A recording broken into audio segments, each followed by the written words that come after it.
This little girl named June plays with a bunny, but her mother is worried when she looks at her because she can see no bunny. Not seeing something does not mean it is not there. One day, the mother dies suddenly in an accident, but when the daughter returns home to eat her birthday cake, her mother is waiting for her. The girl can't wait to make a wish, but at some point, she realizes that the mood is much heavier than it is supposed to be. It appears the girl has been seeing the ghost of her mother instead of her real mom. The two of them burst into tears when they realize that they can't be together any longer. Before the mother disappears, she asks her daughter to take care of herself. With that said, the ghost is gone, and June starts crying when she comprehends that she is going to be alone in life. The girl walks outside the house, but a mysterious man appears out of nowhere. This man is named Juan, but he is not a mere mortal. He is the Grim Reaper, the creature that sends the souls of previously alive humans to their next destination. When the Grim Reaper sees the girl, he proclaims that the girl is not supposed to be alive. He recalls that he tried to kill her mother in the past while she was pregnant. Don't misunderstand the guy. It's just his divine job. He has to kill people when their number is up. When he tried to kill the girl's mother, another powerful creature appeared, an immortal goblin named Kim Shin, who saved the woman. Back in the present, an all-knowing grandma appears, and she warns the Reaper to stay back. The Grim Reaper tells her to move because he is to do his job, but the grandma asks to see the papers, meaning the papers that prove it is the girl's time, and he has to take her. The Grim Reaper does not have any such papers, so he decides to go away for the moment, even though he tells the girl that he will be seeing her again. As the years go by, June becomes a lonely girl, and the other students think there is something off with her. One day, as she leaves school, she walks down an alley and a ghost follows her. She even tries to ignore ghosts because she wants to live a normal life, but this female ghost knows she can see them and jumps in front of her to scare her. However, she is scared when she sees Kim Shin coming from the other end of the alley, and she asks the girl if she is the goblin's wife. When the two of them cross paths, the goblin realizes that this girl is special. A flashback is triggered, and we now learn the goblin's story. Kim Shin was an army general who attended war after war because he loved his country and wanted to protect it. After a successful battle, he and his men returned to the palace, but the emperor was waiting for him with an unpleasant surprise. The young emperor claimed that Kim Shin was plotting against him and wanted him dead, which was not true at all. He ordered his soldiers to kill Kim Shin's men and his sister. Then they also killed Kim Shin himself. However, the Almighty God had another plan for him. The Almighty believed that Kim Shin had to be punished because he had killed many people with his blade, so he cursed him with the gift of being immortal. Kim Shin would live forever and watch the people he loves die.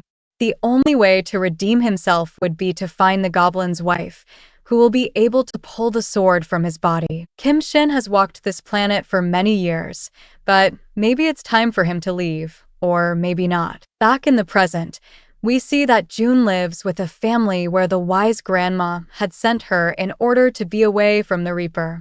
Although she is still alive, she is not having a good time with this family because all of its members are twisted. When she wakes up to go to school, the woman asks her about her bank account books, but June reminds her that she took them.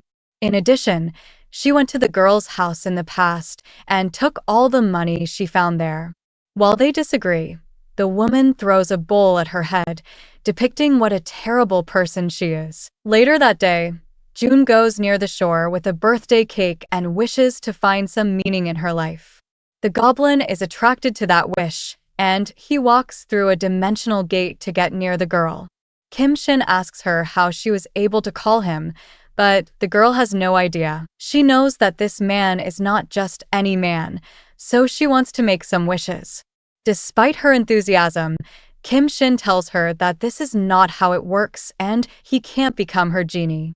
The goblin leaves for the moment, but there is something peculiar about June because she can call him anytime she wants. Now, Kim Shin tries to avoid her until he understands what's going on, but the girl holds on to him and tells him that she is the Goblin's wife.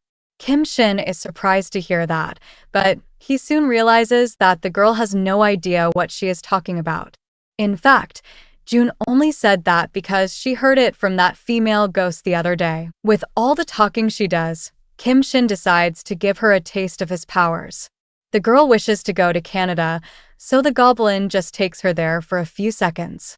When she asks to become rich, the Goblin tells her to just look for a job, and she will find one very soon. Later, June enters the bathroom of a store and meets a woman in a red dress. The woman acts bossy, and she gives June some edible plants to make sushi.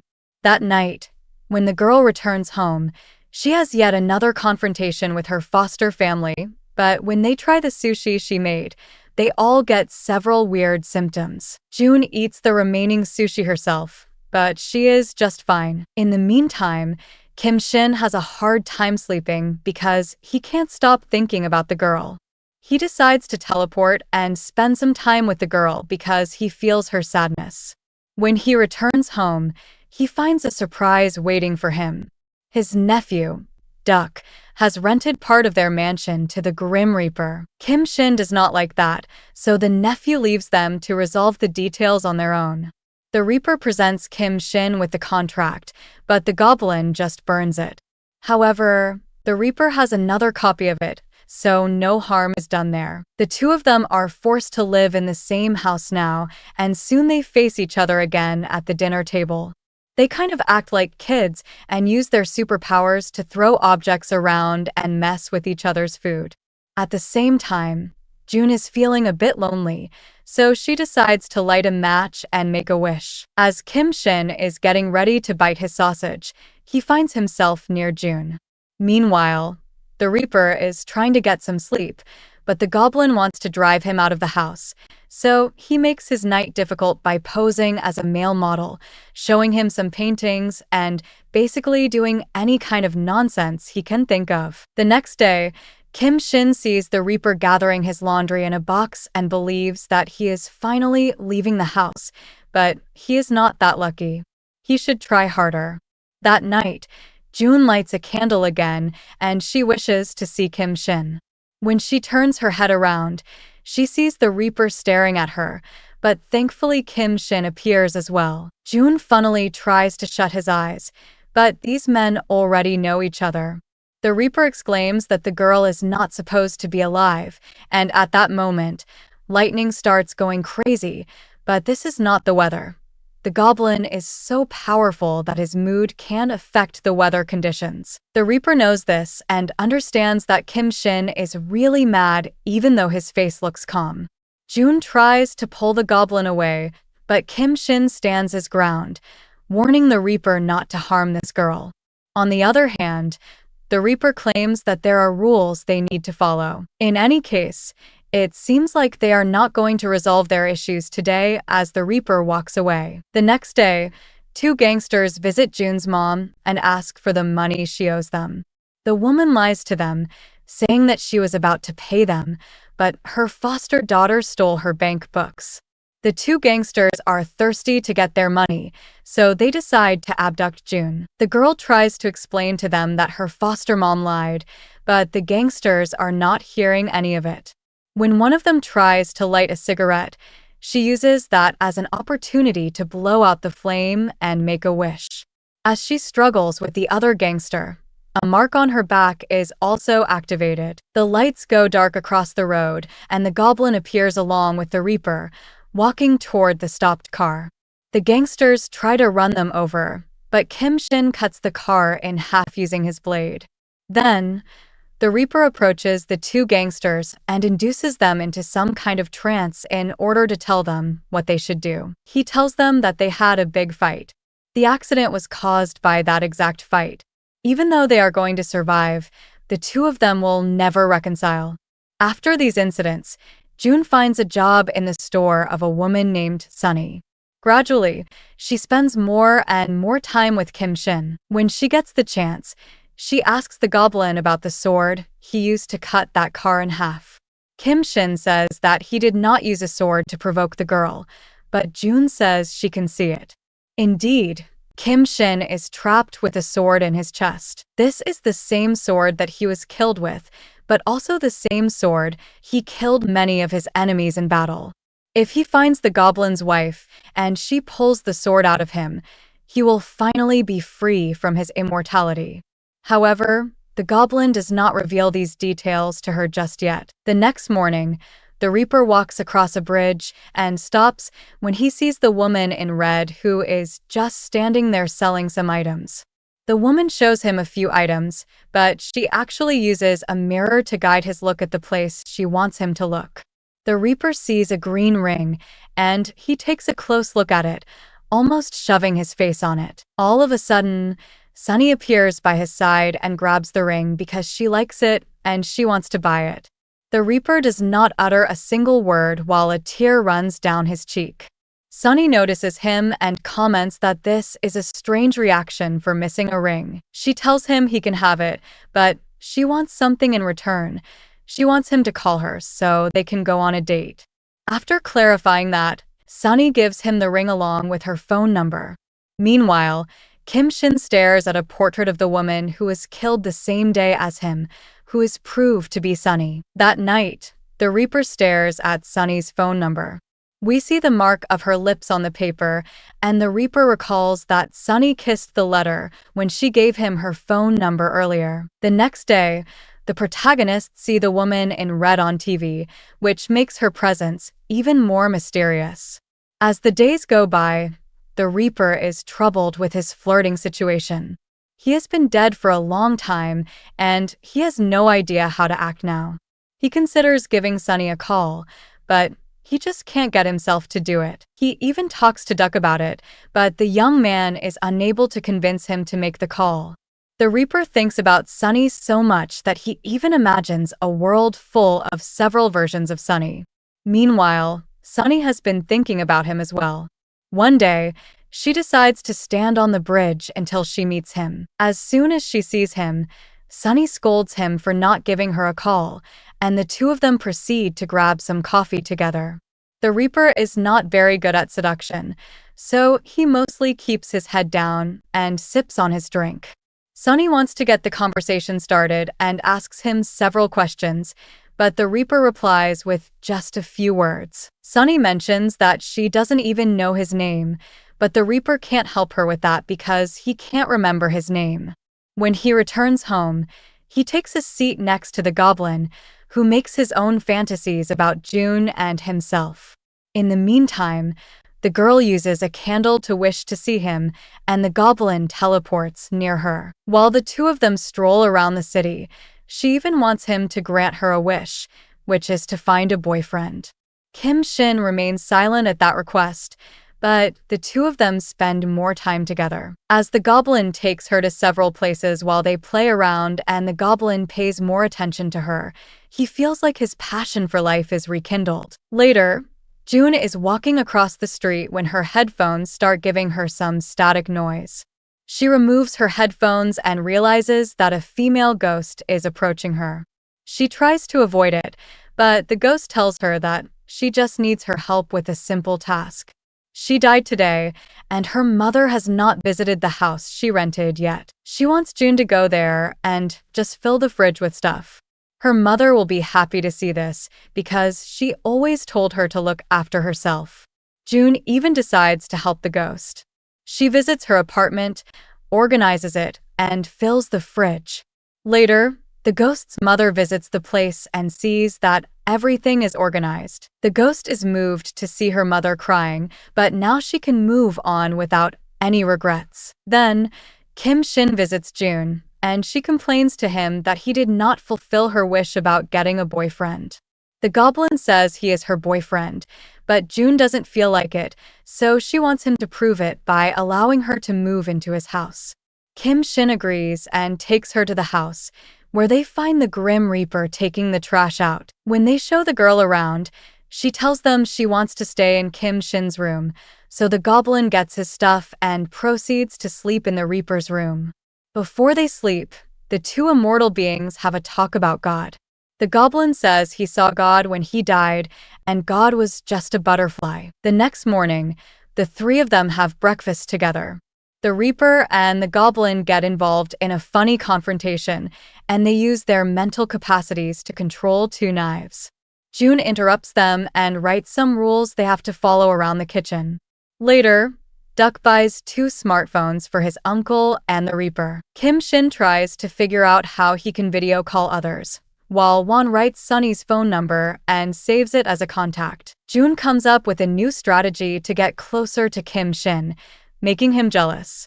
When she gets in the living room, she starts folding some towels with the Reaper and pretends that she is having a great time. As they do, the Reaper asks her if she knows any male names that women like. The Goblin notices them having fun and gets jealous. He grabs a Renaissance painting and starts narrating its true story, hoping to impress June. However, nobody cares about what he's saying. The Goblin and June end up screaming at one another because the girl can't understand his weird behavior. As for the Reaper, he is still struggling to make up his mind about whether he should call Sunny or not. The answer to that will come the next morning when the Goblin gets the phone out of his hands and calls Sunny. The Reaper is not ready, but Kim Shin sticks the phone on his ear. One knocks it out of the Goblin's hands, and he stops time. The flames burning on the candles freeze, and the clock stops. The Reaper walks to his phone, which is floating in the air, and rehearses several ways to talk to Sunny. The Goblin is not frozen like everything else, and tells the Reaper that he is ready to do this. After restoring time to normal, the Reaper makes the phone call and arranges to meet Sunny. Duck accompanies him to make things less awkward, but he sabotages the Reaper because he gets all the attention. The Reaper decides to take action and tells Duck to get up and leave. Then he tells Sunny's friend the same thing. Finally, he tells Sunny to forget what he just said. In the meantime, Kim Shin and June are inside the house, and they decide to do something fun. The Goblin teleports her to Quebec, Canada, and they visit a restaurant. As soon as they enter, the Goblin has a vision, and he sees June being older. She is talking to somebody on the phone while she also sees somebody approaching her table. She calls this person President. The Goblin sits down as he comments that June is going to live well after his death. A tear runs down the Goblin's cheek while he considers how he is going to disappear from life. The next day, June wants to have a talk with him and reveals that she did some research on him. Although she was not able to find much, she associates him with a general who lived almost 1,000 years ago.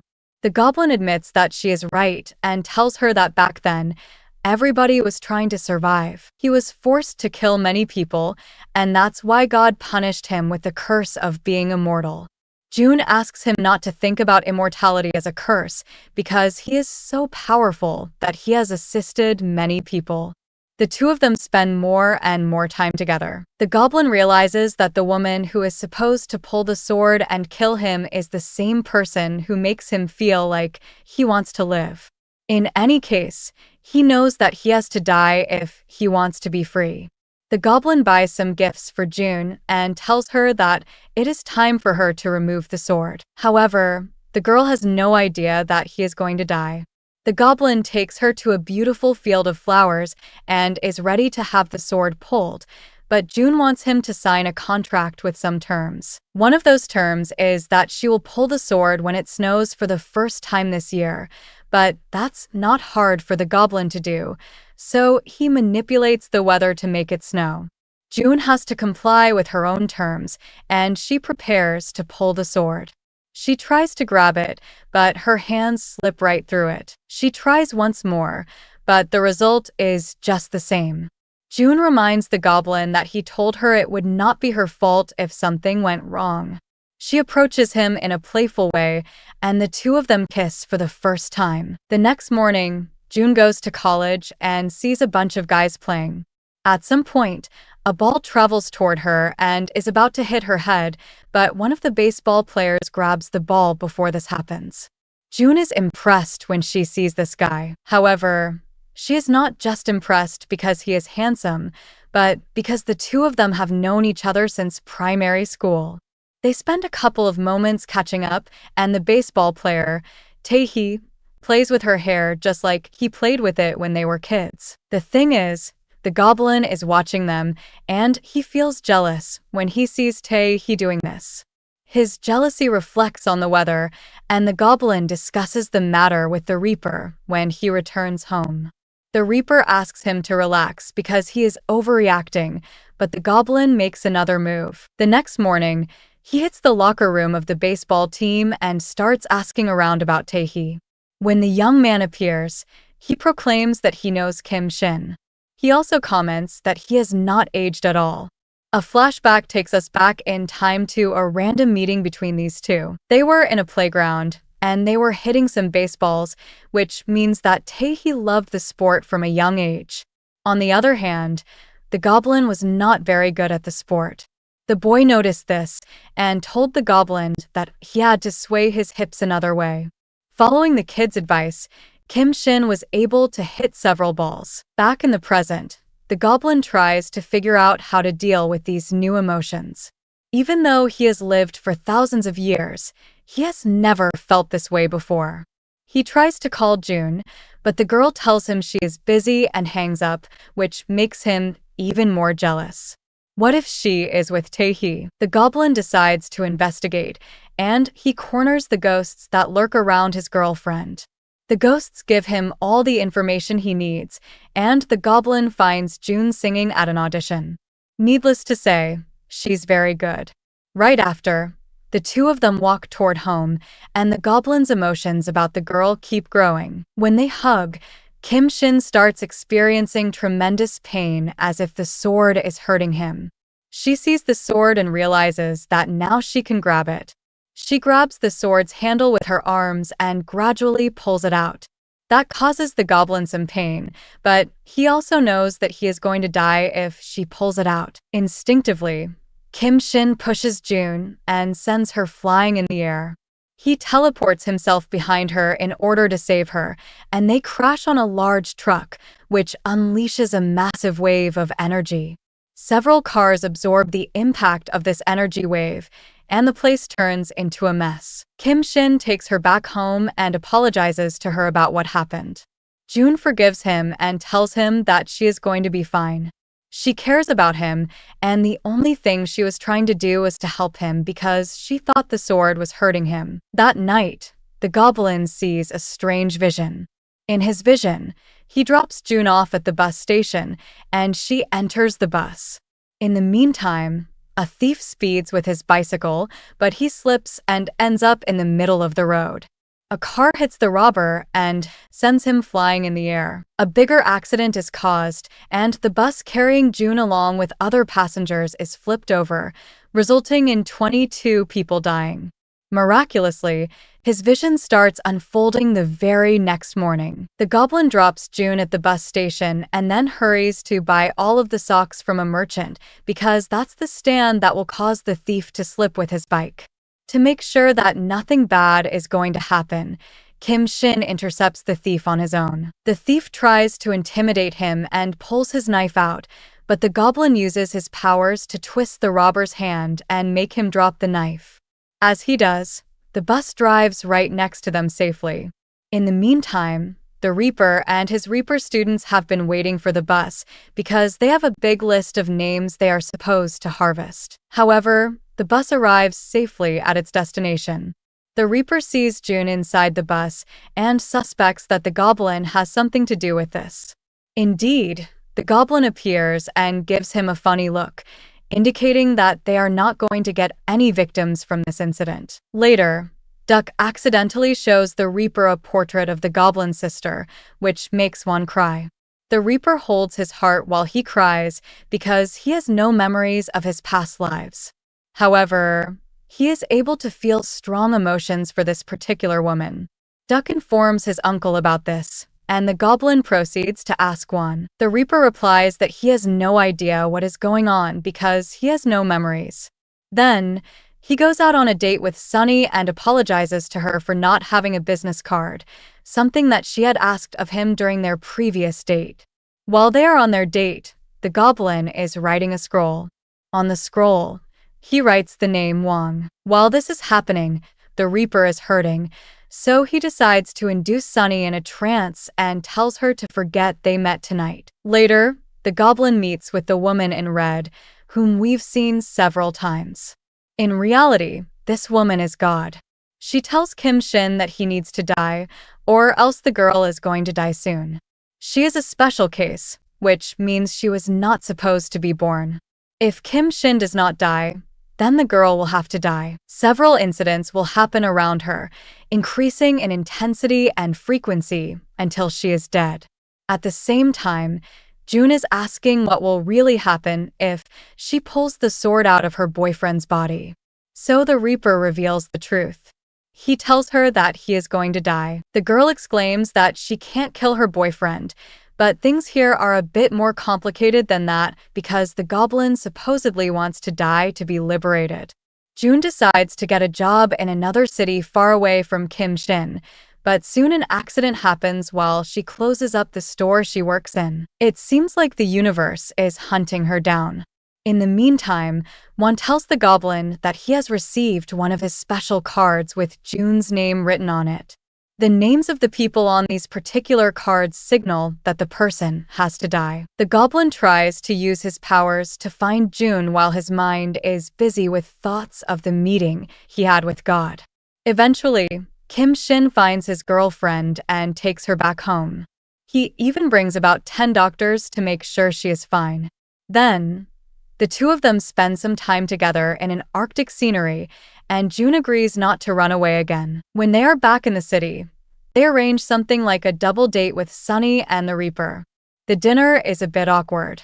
The Goblin tries to break the silence, but everything he says makes Sunny angry. As for the Reaper, he doesn't say much, which makes Sunny angrier. When the Reaper asks to get 2 beers, Sunny takes him outside for a talk. While they converse, the Reaper says her real name, and Sunny wonders how he knows it since she never told him her real name. The Reaper knows her full name from their previous date when he was feeling pain and ordered Sunny to forget they met. Sunny has him against the corner, and the Reaper turns around to leave, but the woman grabs his hand to hold him in place. The sensation of her touch awakens some strange emotions inside the Reaper, who sees a vision of Kim Shin's sister from 1,000 years ago. Later, the Reaper contemplates the event. He recalls that he started crying when he saw Sunny for the first time, and he also started crying when he saw the scroll depicting Kim Shin's sister. Could Sunny be a reincarnation of the Goblin sister? But even if that's the case, why would the Reaper cry for this woman? When the Reaper meets with Sunny again, he asks to borrow the ring for a couple of days because he needs to do some research. Sunny wants to know what this research is about, but the Reaper tells her that he will explain soon. Sunny gives him the ring, and Juan asks her to grab his hand again. However, this time, Sunny plays games with him and refuses to take his hand. When the Reaper hangs out with the Goblin again, they discuss her. The Reaper wonders if Sunny could be a reincarnation of the Goblin's sister. Kim Shin recalls his sister's death and declares that Sunny could be his sister. That would not be against any cosmic rule. He remembers when he saw Sunny for the first time and how he felt a strange sensation about her. When the Goblin sees her again, he runs to hug Sunny and actually tells her that he is her brother. Sunny can't believe any of that, and Juan pulls the Goblin back. Eventually, Sunny kicks them both out of her place. Over the following days, Kim Shin is very close to Sunny, and he buys her various gifts. However, Sunny does not like anything he buys for her because her taste is different. The Goblin relies on what his sister used to like 1,000 years ago, but today's Sunny is a completely different person. Since Sunny does not believe him, the Goblin takes her back home to show her the scroll. The Goblin narrates their story in more detail. 1,000 years ago, he was a warrior. He fought against barbarians to keep his country safe, but the king of the country was young and his mind was poisoned by one of his advisors. The advisor convinced him that the people loved Kim Shin more than him. Each time he returned victorious from battle, the king was in love with his sister, but he still told her that she had to pick sides. She would either be with the king or her brother. She could not be an ally to both of them. Although Sunny feels strange about these revelations, this is too much to believe. That night, the Reaper visits her store and drops the ring on the table. When Sunny comes in, he decides to become invisible and observes Sunny while she moves around the store. Sunny prepares to leave, but she comes back at the last minute. She waves her hand and is able to hit the Reaper, who now becomes visible. Sunny is surprised but also realizes that there is more to this world than human perception can catch. Later, one shows another card to Kim Shin, but the Goblin can see nothing. This is yet another one of those special cards, and it's natural for the Goblin to be unable to see the name written on it because these cards are only meant to be seen by the Reaper.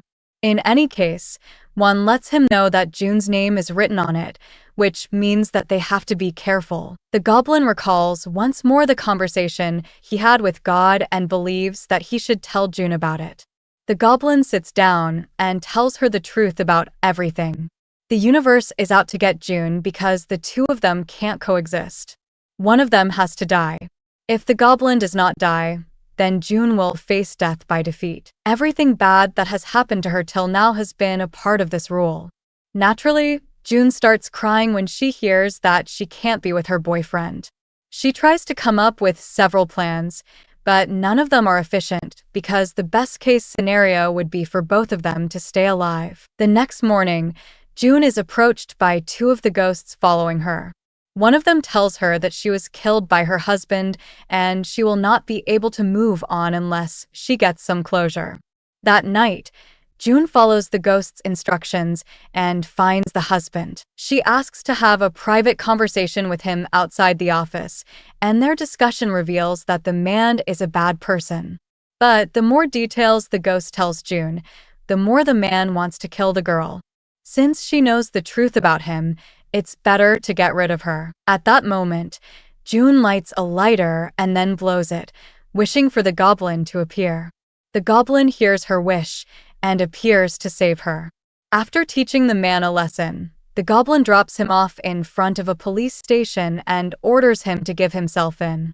When June returns to work, she has an unexpected visit from a ghost. However, this is not just any ghost. This is Jun Hyun, the king's advisor from 1,000 years ago.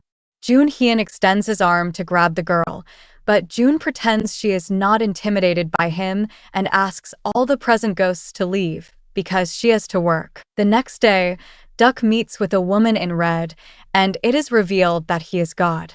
He waits for Kim Shin and the Reaper at a nightclub but creates an energy field around him so they can't approach him. God begins with Kim Shin, telling him that he allowed him to meet the Goblin's bride because he wants to give him the chance to die. Nonetheless, the Goblin is wasting this opportunity. Then, he addresses the Reaper and tells him that he has to decide what he wants. Does he want to know the full story of his past, or does he prefer to allow the past to stay buried? After scolding them both, God leaves Duck's body in the form of dozens of butterflies, revealing that Duck is not God, but was rather possessed by him. Meanwhile, Jun Hyun visits June again, but this time he decides to make a huge revelation. He tells the girl that the Reaper is the Goblin's fatal enemy. Today, they are living together as if nothing happened in the past because they have no idea, but one killed the Goblin's sister along with everyone else he loved. June is shocked to hear this and meets with Wan to ask him about it. The Reaper admits that he was the king 1,000 years ago, although he can't remember all the details vividly. The Reaper meets with Sunny next and kisses her, which triggers his memories to return to him. Now, he is able to recall that he gave the green ring to Kim Shin's sister in order to make her his queen and asked her to betray her brother. Sunny gets the same memories, and both of them are devastated. Considering that Sunny might not want to see him again, the Reaper asks her to be safe and wishes her to find a happy ending. The next morning, Sunny also meets with Kim Shin and apologizes to him because she was unable to protect him. They embrace one another as they come to terms with their past mistakes. Soon, Kim Shin learns about Jun Hyun and manages to find him. The ghost speaks a lot, and the goblin comments that speaking is the only thing Jun Hyun can do. Kim Shin uses his sword to terminate the ghost, but the blade passes right through him. Jun Hyun is happy to stay alive and comments that this sword can't kill him because it is made of water. Right next, Kim Shin meets with Won and grabs him by his throat. Won proclaims that he remembers everything, and he asks the goblin to kill him. On the other hand, Kim Shin tells him that he deserves to get his memories back and be tortured by them. Killing him would be the easy way out. Then, the goblin asks June to prepare her stuff because this house is not safe for her anymore. Elsewhere, the Reaper also has a meeting with Jun Hyun. As it appears, the Reaper has been looking for this ghost for 20 years. Although one grabs his former advisor by his throat, the ghost is able to escape. The next morning, June meets with Sunny, who tells her that she needs to stop seeing Won even though she likes him a lot. At the same time, Won is visited by two immortal beings from the Reaper Investigation Department. The men blame Won for using his power in ways that are not appropriate and for intervening with the universal balance. Therefore, they have come here to punish him. The men give him full access to his memories in order to make him suffer. As it is explained, only people who commit terrible sins become Reapers. The flashback now shows us how Won's story continued after he killed Kim Shin and his sister. The king was feeling lots of pain and decided to commit the unthinkable. That same night, Jun Hyun decides to attack Sunny and June, but the young woman puts her body in the way. The marking she has on the backside of her shoulder activates and pushes the ghost away, but after this incident, the marking disappears. As time goes by, the characters try to make amends with their pasts. Sunny meets with Won to give him the green ring, while June has a good time with her boyfriend. However, the good mood is ruined soon as Jun Hyun finds June alone and attacks her. The girl is almost killed, but she manages to light her lighter and blow it, wishing for the goblin to appear. Kim Shin pushes the ghost back, but June grabs his blade and tries to impale herself with it. Kim Shin makes the blade disappear, but the girl explains to him that she has understood the ghost's plan. Despite her warning, it is too late and the ghost possesses the girl. Now, Jun Hyun has leverage on Kim Shin because he can stop the girl's heart. Using the girl's body, he grabs the sword and starts pulling it out of the goblin, but then the Reaper appears to turn the tables on the ghost. The previous time they met, the Reaper did not know the ghost's name, which is necessary for a Reaper in order to collect a soul. But now that one has gotten all of his memories back, he knows it. He calls Jun Hyun's name, and the spirit is pulled out of June. However, the goblin keeps the girl's hands on the sword, and he decides to pull it out. When the sword is pulled out, it turns into a sort of fire, which the goblin uses to kill Jun Hyun. Won watches his friend with tears in his eyes because they both know that he is going to die now. June runs near him to hug her boyfriend while Kim Shin tries to calm her down. He says that he will ask God to allow him to come back to life during the first snowfall of this year. When Kim Shin dies, everybody is affected by the aftermath of his extinction. Every memory of Kim Shin disappears from every person who has ever met him. June rushes to grab her notebook in order to write about her boyfriend in as much detail as she can before she loses all memories of him. As for Kim Shin, his soul is transferred to a place of eternal snow. All he can do there is walk. Sometimes he even walks backward in order to trace how many steps he has made. In that place, there is nothing the goblin can do. He can only hope God will forgive his sins and allow him to go back to the woman he loves. Many years later, June is a grown woman and she works in a radio station.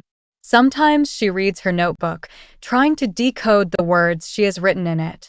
Other times, she touches a unique necklace she is wearing and tries to remember how she got it. Even in his resting place, Kim Shin still carries that page from the contract June had written about them. Soon, The conditions are just right for Kim Shin to return to Earth. June has her birthday, and she blows a candle on her cake, making a wish while it snows. Kim Shin is pulled out of his resting place, and he appears next to her. He talks to her, but June has no idea who he is. Regardless, Kim Shin tells her that he is glad she is fine.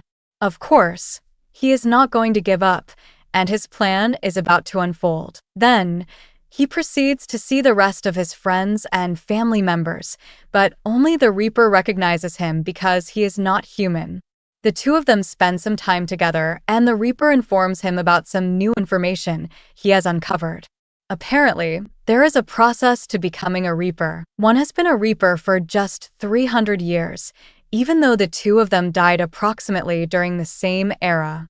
But the process for people who commit great sins also involves being tortured in hell for several years.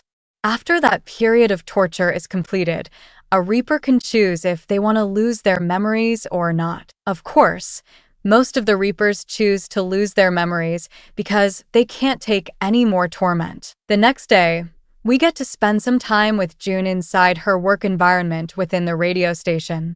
There, we realize that her superior is a mean man, and he makes her life hell. He enjoys yelling at his employees if they do not perform the tasks he gives them the way he wants them to. But suddenly, it starts snowing outside even though it is not the right season for that to happen. June walks outside and looks at the snow with amusement.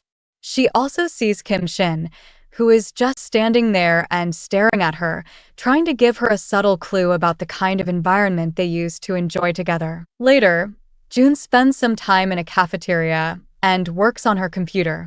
When she sees the candle on the table, she decides to put its flame out and blows it. Right then, Kim Shin appears out of nowhere, which is unexplainable to her. As for Kim Shin, he is not rich anymore and asks the Reaper if they can find some gold to sell. The Reaper informs him that gold has serial numbers on it nowadays, and it will be hard for him to get rich that way. But Kim Shin has a backup plan, and he visits his company's former CEO and duck. The thing is, none of them recognize him. Kim Shin asks the current CEO to open the former CEO's will and read it. The current CEO does exactly that, and the will states that the money produced by the company belongs to Kim Shin. However, he has to prove himself in case somebody tries to impersonate him.